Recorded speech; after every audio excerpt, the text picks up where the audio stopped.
And welcome to this week's edition of Colonial Sports Center. As always, I'm Greg Sutton. Alongside me this week, Logan Carney. Let's just delve right in, Logan. We got a lot to talk about. We do. We got Chase Miller in the studio, who is coming off a great tournament in which he set a school record as a freshman. And, of course, I'm going to be sitting down with Sam Anthony as we break down the Bryant football game. And I'll sit down a little later with John Hanner. We're going to talk a little bit about that exhibition game the women's team played down at the Island. And then later in the show, Nick Hedrick will sit down with Elijah Jackson and talk about their past weekend and hopefully into their homecoming game. But let's jump into the game that happened last week against the Bryant Bulldogs. After the biggest loss in school history, the Colonials were looking to travel up to New England to deal the Bryant Bulldogs their first loss at home. Now, why don't we travel up to Smithfield, Rhode Island to see how they fared? All right, we're going to start right here in the highlights here in the third quarter of action. This is where things started to get a little exciting as we see Terrence Stevens jump right up the middle off the 1 yard line on a kick return to start off the second half of play. He has all the speed. He's got a blocker. He has a chance to beat the defenders, but he will be tackled at the 3 yard line. He will have total 163 yards on the kickoffs alone, third most in program history. But the Colonials would score a little later in the third quarter with Elijah Jackson's touchdown. He's totaled 109 yards on the ground, most on the year, and the first 100-yard rush since 2015. All right, and then after that Jimmy Walker touchdown, we get to see Bryant go to work on offense as we see the quarterback rolling out to the right side, but an interception by E.J. Jimenez, his first interception in his young collegiate career. Next, we're going to get to see Jimmy Walker once again scrambling a little bit out of the pocket. Jimmy takes a snap here, right side into the end zone, his third rushing touchdown at Robert Morris University. The Colonials really putting up points, up 46-42. Bryant trying to work their way into the end zone one more time. A quick run to the outside by Isaac McCray with a touchdown.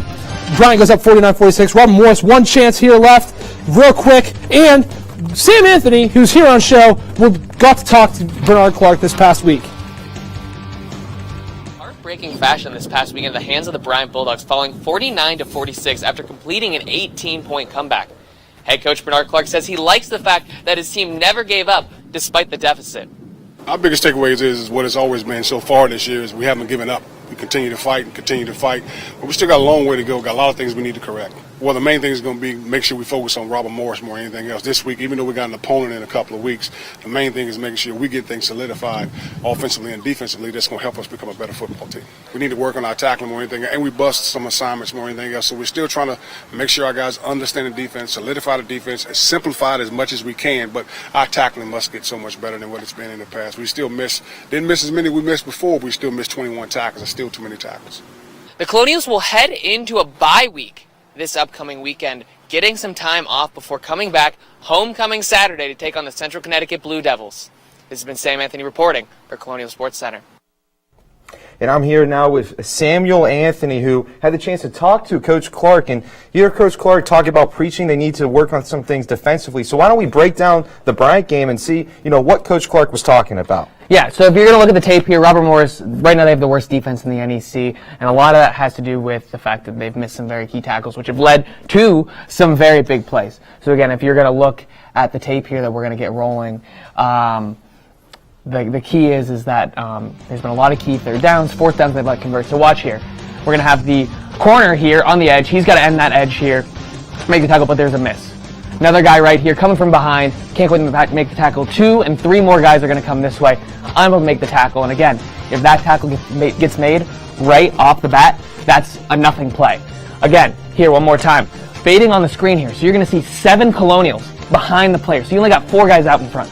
Already a problem, baited on that screen.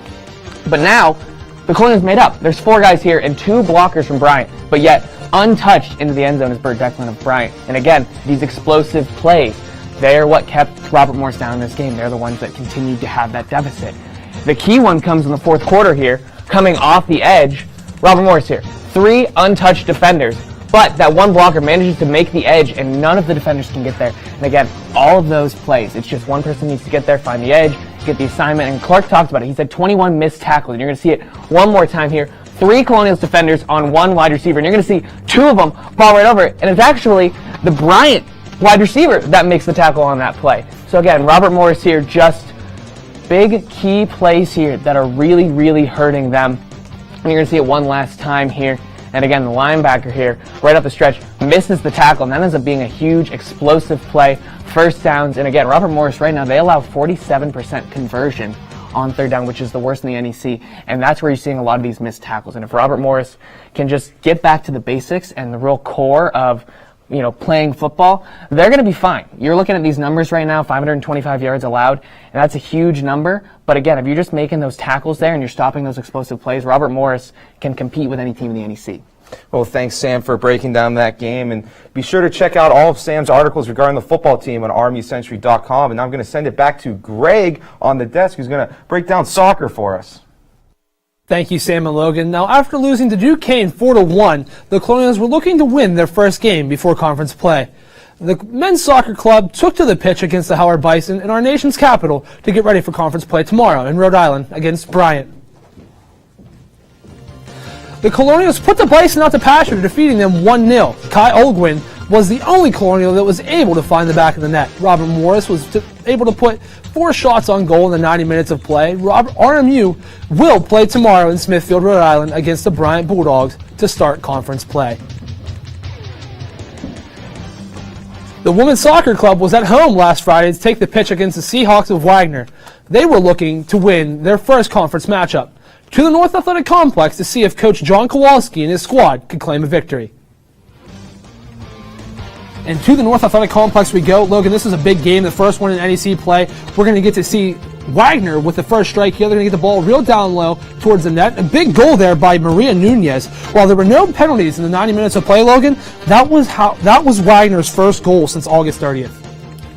Yeah, I mean, you see the offense, jumping out early here, but of course, the Colonials are going to jump right back in. Yeah, and Christina Kelly was the one to jump back in for him. That was her first goal of the season. We get to see it there again, just beating the goalie here on the short side, or wide side of the net, I should say. Pardon my French. But then we're going to get to see Jane Schleicher, the team-leading goal scorer, beat the goalie again with her 9th goal of the season. And Jane Schleicher just absolutely tearing up competition. Yeah, Schleicher had 10 shots in this one. Of course, this is the 5th game on the year in which she has had at least 5 shots in the game. Absolutely. And the Colonials would actually go on to win this one 2-1 with Maria Nunez scoring 1 goal and Jane Schleicher scoring the one for Robert Morris that would actually put them ahead and win the game. And the last thing we're going to see there is a quick goal by the Wagner goaltender.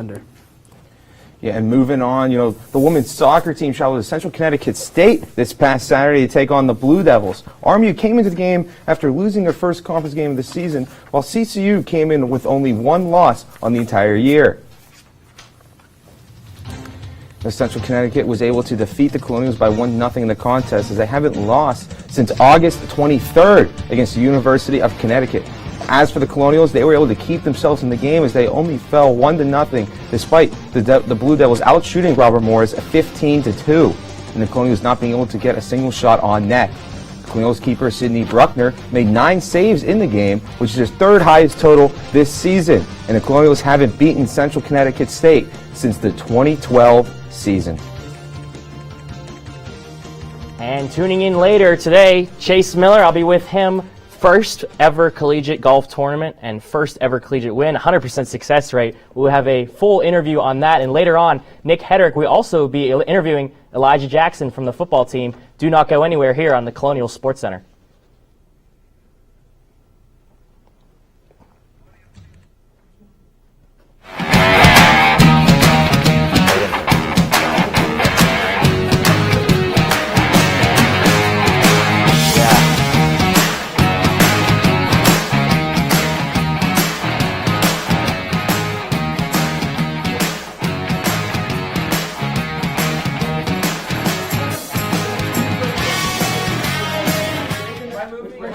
Your age, I was just like you, fascinated by stars.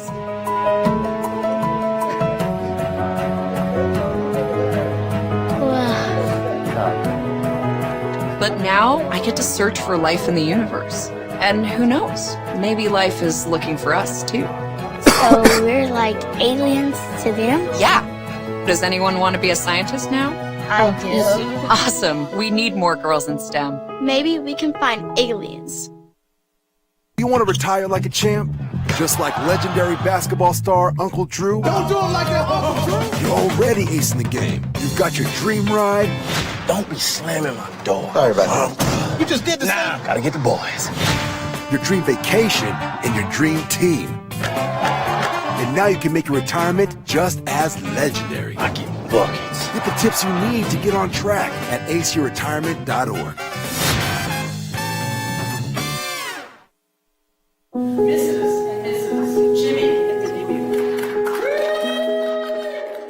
I came from 5 generations of teachers.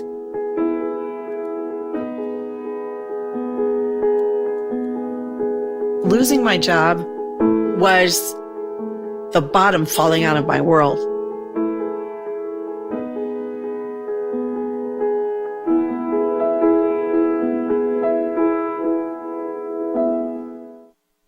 And welcome back to Colonial Sports Center. Now, Robin Moore's volleyball started their NEC campaign last Friday and Saturday up in New England, with their first matchup coming against Central Connecticut, and the next day they would travel across state lines into Rhode Island to face Bryant University. The Colonials were swept in 3 sets against Central Connecticut State University Blue Devils.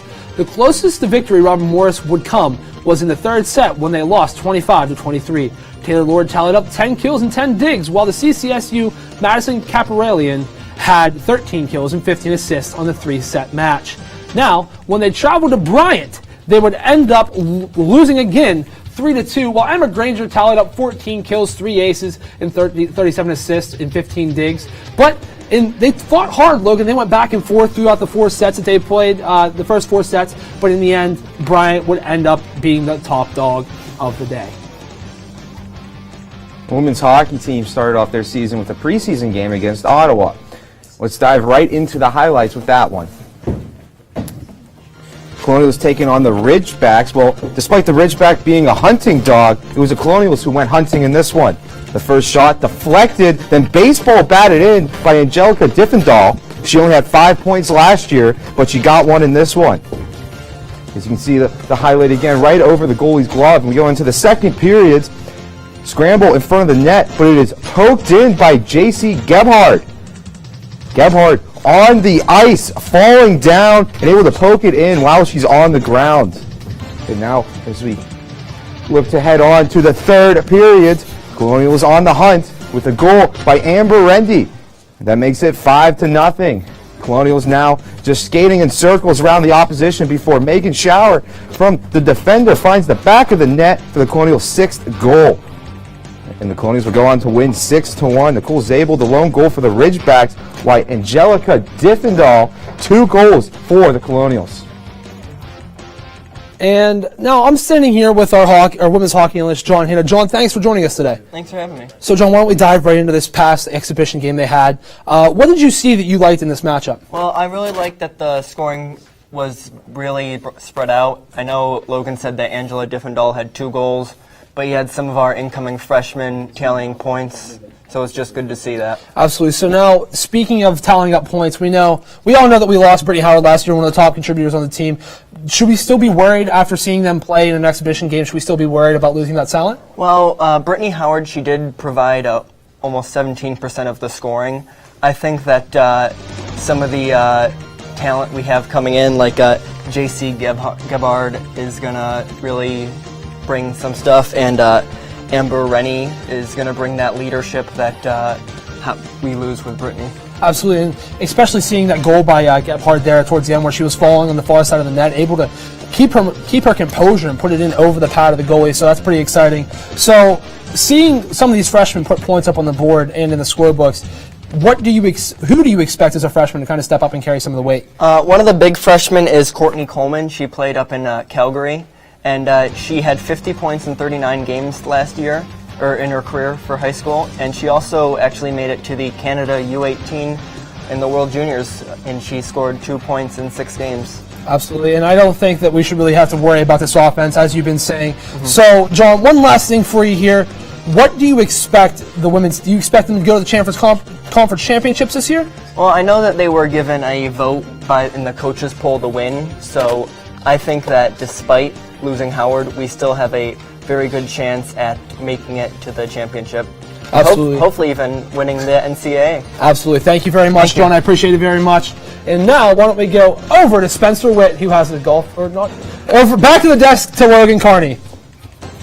Thanks, Greg. The golf team made history this past weekend when they traveled to Batavia, Ohio for the Northern Kentucky Classic, where they shot an .865 to win the tournament. It was the first time that the golf team has won their opening tournament since September 15th, 2015, when the team placed first at the Bucknell Invitational. The Colonials' 3-round score of .865 is a school record for a 54-hole tournament. Freshman Chase Miller, who is standing by with Spencer Witt, placed first after shooting a 3-under 22-10, which is the lowest 54-hole total score in program history. And I am here with Chase Miller, the man that Logan had just mentioned. First off, Chase, thank you so much for coming onto the show. Thank you for having me. So let's just break down a little bit here. We'll go back to the beginning and start. We got an exclusive interview. Where did you really get into golf? You know, golf being a very well known as an older person's sport. When did you start getting into that? I got in at the age of 11 years old. My grandfather has always been a golfer, and I went with him one day and just fell in love with it. So we talk about going in as 11. You know, you start to go in middle school, high school.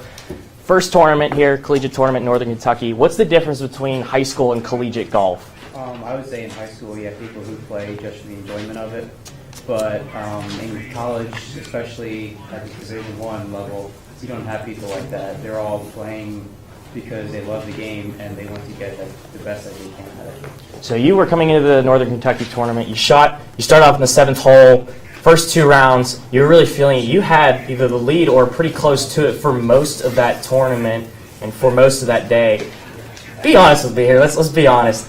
When did you start feeling that, you know, I have a pretty good chance of winning this? Like my first ever tournament in college, I have a good chance of beating guys who've been playing this collegiately for 3-4 years. I would say after the first round, because we played 36 in one day.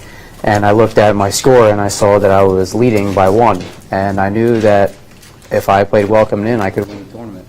And I'm pretty sure I shot even for the second round.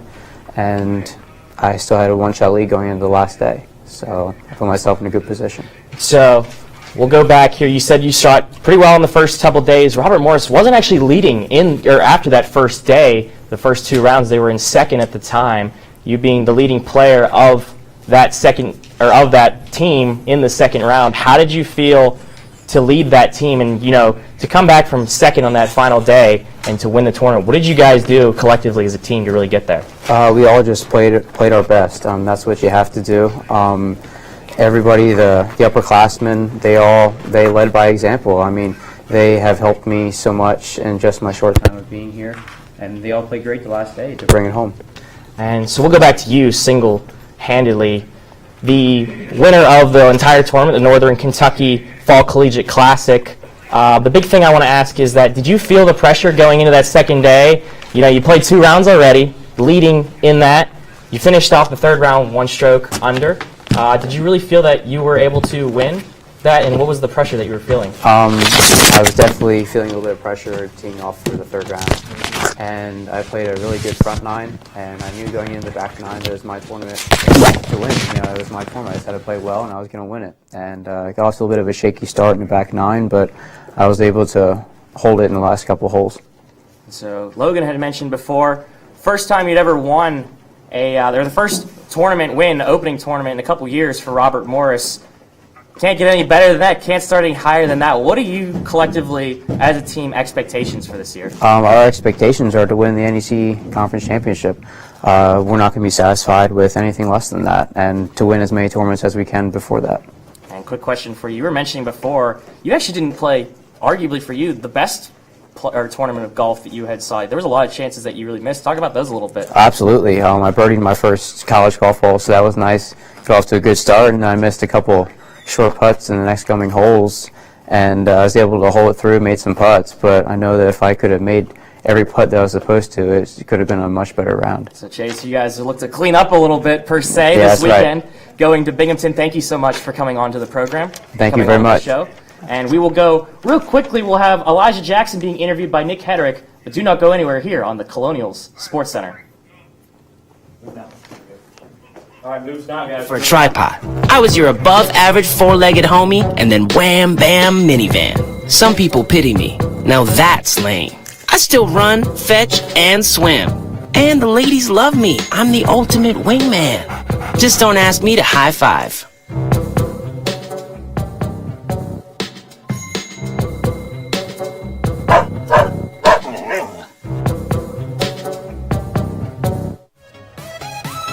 Here at Robert Morris University, we pride ourselves at the experience that our students gain while they're actively learning in the classroom. Some even come back to share that knowledge with new students. I never dreamed that I'd be back here. I'm having so much fun. I'm doing a lot of what I was trained to do and what I went to school for. The Colonial Sports Network is a great opportunity for students to learn real job skills in sports programming. To be able to see what the students want to make of it, because it can be anything that they want. I love being here, seeing students, seeing myself in the students that work with me, and I'm really blessed to have so much talent to work with. It's really amazing. To be able to see students become successful after Robert Morris is really cool. Join the Colonial Sports Network team and expand your future today.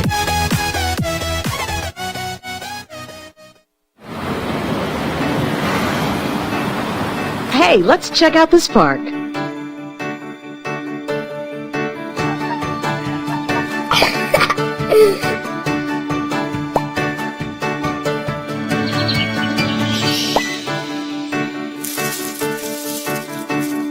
Oh, wow, that's really cool. To find a great local park or forest near you, go to discovertheforest.org. All right, welcome back to Colonial Sports Center. I'm Nick Hedrick, and with me right now is RMU running back Elijah Jackson. Elijah, how you doing? I'm good. How are you? All right, I'm good. Thank you for being here. All right, so let's get right into it. Last Saturday, you ran for 109 yards. You're the first RMU rusher to gain that many yards since 2015. How'd it feel? I feel great. Especially being redshirted last year, it feels good to, come in my first college season and, really achieve something like that. So I feel great. All right. So what do you do in practice to, improve your game and, get that opportunity to make plays and go out there and then have a big game like you did? Lately, I've been working on my hands, getting better at catching. And also, I've been looking at the playbook more, getting more familiar with the playbook and all the plays. All right. So, so far, you guys have done pretty well offensively this season. You're getting more involved game by game. What are your expectations as you guys move forward? We expect to win, and that starts by in practice. You got to win in practice every day, so the game time is easy. So, all right. So, like you said, you were redshirted last year, and as I've touched on, you're getting progressively more and more carries. How does it feel to be introduced in this offense, and now you're basically a key part of it? It feels great, especially being a freshman, getting plays early on, and it really builds my confidence. Coming off of next season's coming up. All right, and. The trend for RMU lately has been, they're not much of an offensive team. Coach Clark has come in. You guys have scored 28 points against Dayton. You've scored 43 points it was against Bryant. So it seems like the tide is turning a bit. How does it feel to be a part of that? And, what do you think you guys are doing differently now to change that, mantra? We're working better as a team. The last few years, the offense has been pretty bad, but this year we showed that we can do it. We're putting up points on these teams. We're not winning the games, but we still show that our offense is here to play. We got all the pieces to the puzzle: quarterbacks, receivers, running backs, and O-linemen, and we just got to all put it together. All right. And so, what would you say kind of defines how you play? I just focus on my speed. Being a small back like me, I got to focus on my speed and trust my eyes. All right. And so you have a big game, obviously, like that. What was the reaction from your family, your friends, everybody back home? How did they think about it? Yeah, they took it good. I got messages from my mom, my dad, my aunt, all types of Snapchats from friends back at home. They were just really proud of me and congratulating me. All right. So once you got rolling, did you know you were going to have a big game that day, or? Pretty much. I mean, I would go into every game, thinking I'm going to do well, and it just happened. So. All right, so obviously homecoming next weekend, big game, big crowd, maybe the biggest crowd we'll see at Joe Walton this season. You ready for that? Absolutely. All right, that's what I like to hear. So going forward here, against NEC play, you guys have finished towards the bottom the last couple of years. How do you think you'll fare this season? How big of a role do you think you're going to play in that? I think I'm going to play a big role. If my team plays well, then I play well. Forward, we got to win the NEC. We got to win. That's the biggest thing for us. We're focused on getting bigger, faster, stronger, and coming out with these W's. All right, and really quick here, you and Terrence Stevens, kind of a good power duo. Your speed, he's power. Do you think you guys are a good 1-2 punch for not only this year but for the future? Absolutely. He's a junior, so we're gonna have him next year as well. So I think we're really gonna do big things. All right. So, Elijah, thank you so much for joining me here today. It's a pleasure having you. And so stay tuned for more Colonial Sports Center coming up after the break. We have a few more things to talk about. Don't change the channel. We'll be right back. They call me Maxie, but I prefer tripod. I was your above-average four-legged homie, and then wham, bam, minivan. Some people pity me. Now that's lame. I still run, fetch, and swim. And the ladies love me. I'm the ultimate wingman. Just don't ask me to high five.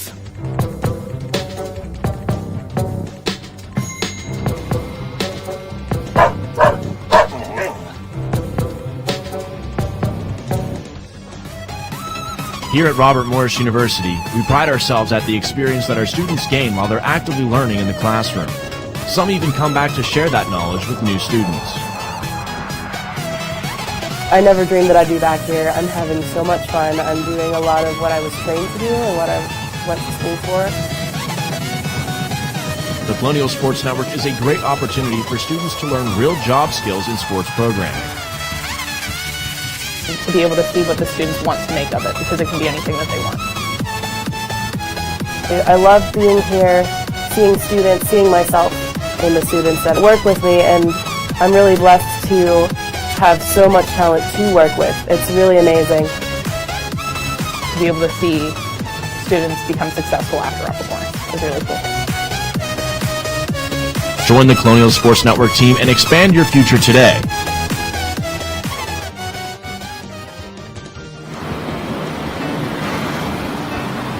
Hey, let's check out this park.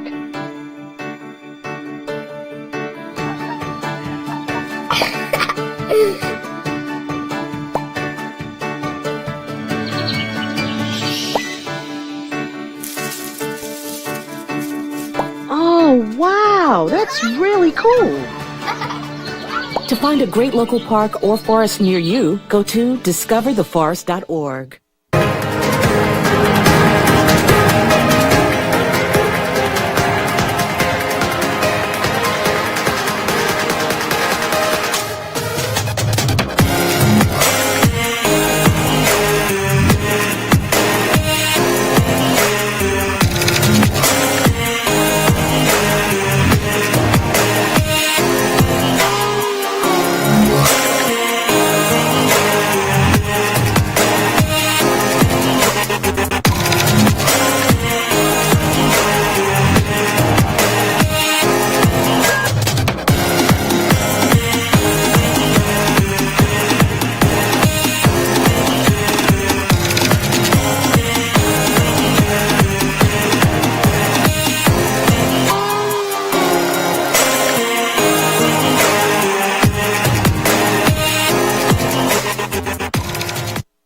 Welcome back. That was the week that was. And Greg, why don't we just jump right into the upcoming games for this weekend? Absolutely. It's one of my favorite parts of the show to see what's coming up for our RMU Athletics. So why don't we jump right into the upcoming week of sports? Now, of course, there's no football game this weekend. And Greg, what are your thoughts? You know, they have that big win, they have a lot of momentum, and now they get their off week to kind of rest up. I think it's kind of important to rest up because with that being such a close physical game, they're going to get a little bit of that rest back, and they're going to have a couple more healthy players than they would if they were going back-to-back with this upcoming game. But the weird thing about this, Logan, is that there's only 1 or 2 home games this weekend. Yeah, there's exactly 2, but they're both women's hockey versus St. Lawrence. It is a little bit interesting considering all of these other teams have started conference play, with only just 1 game. Women's hockey, or 2 games, sorry, just 1 team. Women's hockey St. Lawrence on Friday at 7:05 and 3:05 on Saturday. Yeah, it's going to be exciting to see how they can fare this weekend. But that's all that we have for you guys this week. It was an exciting show. It was fun for us. We hope it was fun for you guys. Logan, now, my normal desk mate, David Szymanski, he also played in that tournament this past weekend, and he shot a .222 overall. Of course, and congratulations, David. 9 over par at the tournament. Big reason they won. And that's all we have today, so we'll see you next week.